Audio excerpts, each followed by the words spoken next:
Hello guys, I hope you are fine and you all have a good mood. Today I am going to share very good story with you, and before any further ado, let's start it. Guys, the title of that interesting story is The Cobbler, Poor Man and the Treasure. Once upon a time in a village there was a man named by Jack. He was living with his small kid named by Tony, and the Jack was a very poor man and he was a cobbler, and he used to repair the shoes in that street. And he had a son named by Tony, and he always used to make fun of his father and didn't used to respect his father, that you are a cobbler and you don't have any money.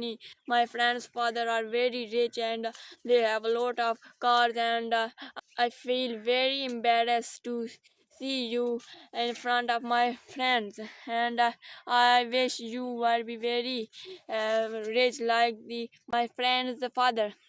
And then the father became very upset and went to his job.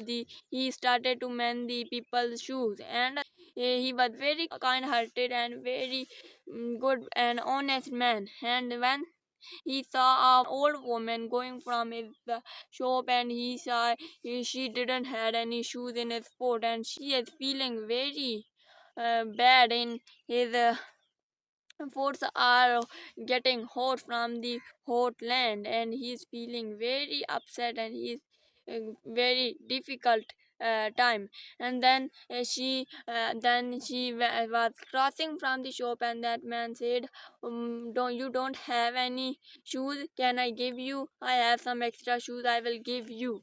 And then she became very happy, and then the man gave him some new shoes. And then that woman became very happy, and that was not a real woman. She was a ghost, and she wanted to help the poor people and honest people. She said that I don't have money, but I have something for you. Take this map and follow this map. There is a big treasure of the world in that place. You can get that treasure. Everyone used to go there, but if only the honest man in the world can get that treasure. Then he became very happy and went to follow that map, and went to a cave and saw it is so scary. Then he went to cross the cave very scarily and saw, wow, there is, and say, wow, there is another world. Then he went to the another world, and it was very beautiful.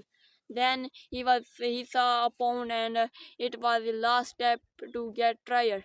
Then he was almost to cross the pond, but he saw there are a lot of crocodiles and snakes and ants in the pond. I cannot cross the pond. I will be hurted from these animals. Then he became very sad and started to think how I can get across from this pond. Then that woman appears and said, I will help you.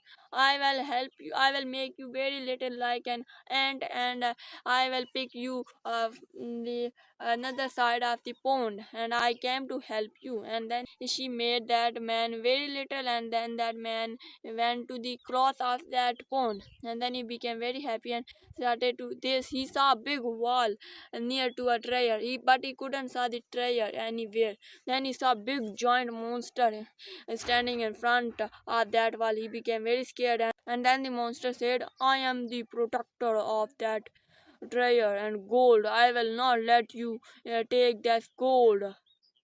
I will kill you and eat you. Then the man thought that how I will fight with him. Then he said, "Oh, I have a lot of weapons of my cobblers. I am the cobbler, and I have a lot of weapons: a thumb, a hammer, a nail, and a knife too." And then he picked all of his weapons, and then he took two hammers and a lot of nails. Then he went to the giant and jumped on his foot, and put 5 to 6 nails in his foot, and then he jumped to the another foot and put 5 to 6 nails in the that another foot too. Then the giant couldn't run and couldn't go out anywhere. He was stuck in the nails. Then the man climbed on the tree and jumped to it toward his eyes and put a lot of nails in his eye. And then the man killed that giant and became very happy. And then the giant, uh, then the giant changed into that tray. There was a lot of tray in front of that boy man. Then he became very happy and picked all of the treasure and went to his home and showed that gold to his all family, and they became very happy and they became very rich. Then the child, then his child said sorry to this father and said, how I know how you brave and how hardworking you are for us, and please forgive me. The moral of this interesting story is we should not make fun of anyone, and we should not be very greedy on the people. They are cobblers or any, they are doing anything or any job, and we should be very brave to get to achieve our goal. That's it. Thank you for watching.